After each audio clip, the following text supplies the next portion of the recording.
ಮಂಗಳೂರಿನ ಕೊಡಿಯಾಲ್ಬೈಲ್ನ ಗಣೇಶ್ ರಾವ್ ಲೈನ್ನಲ್ಲಿರುವ ಶ್ರೀ ಸ್ವಾಮಿ ಈಶ್ವರಾನಂದ ಭಜನಾ ಮಂಡಳಿ ಶ್ರೀ ವಿಠೋಬಾ ಮಂದಿರದ ವಾರ್ಷಿಕ ಏಕಾಹ ಭಜನಾ ಮಹೋತ್ಸವ ಸಂಭ್ರಮದಿಂದ ನಡೆಯಿತು.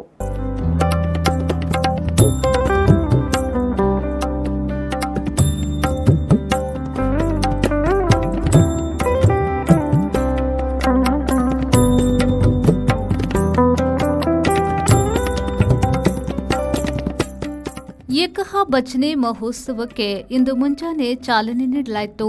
ಇದೇ ವೇಳೆ ಶ್ರೀ ವಿಠೋಬಾ ದೇವರಿಗೆ ಪೂಜೆಯು ಧಾರ್ಮಿಕ ವಿಧಿವಿಧಾನಗಳೊಂದಿಗೆ ನೆರವೇರಿತು.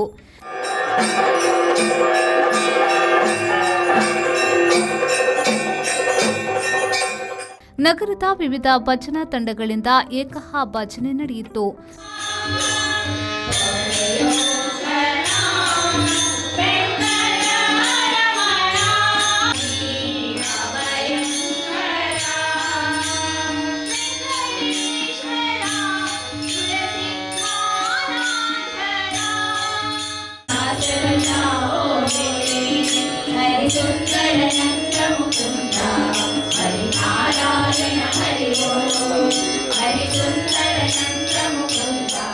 ಭಕ್ತಾದಿಗಳು ಶ್ರೀ ವಿಠಲನ ನಾಮ ಸಂಕೀರ್ತನೆಯಲ್ಲಿ ಪಾಲ್ಗೊಂಡು ದೇವರ ದರ್ಶನವನ್ನ ಪಡೆದರು.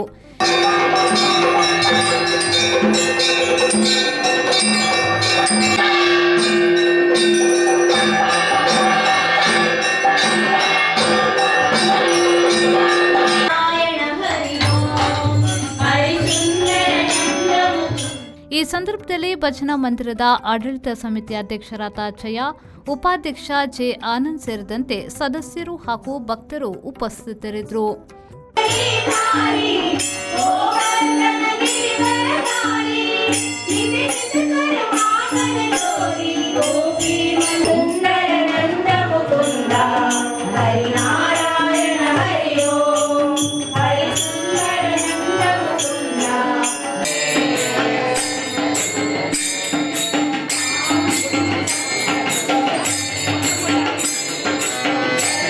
ನಾಗೇಶ್ ಕಾವೂರು, ವಿ4 ನ್ಯೂಸ್, ಮಂಗಳೂರು.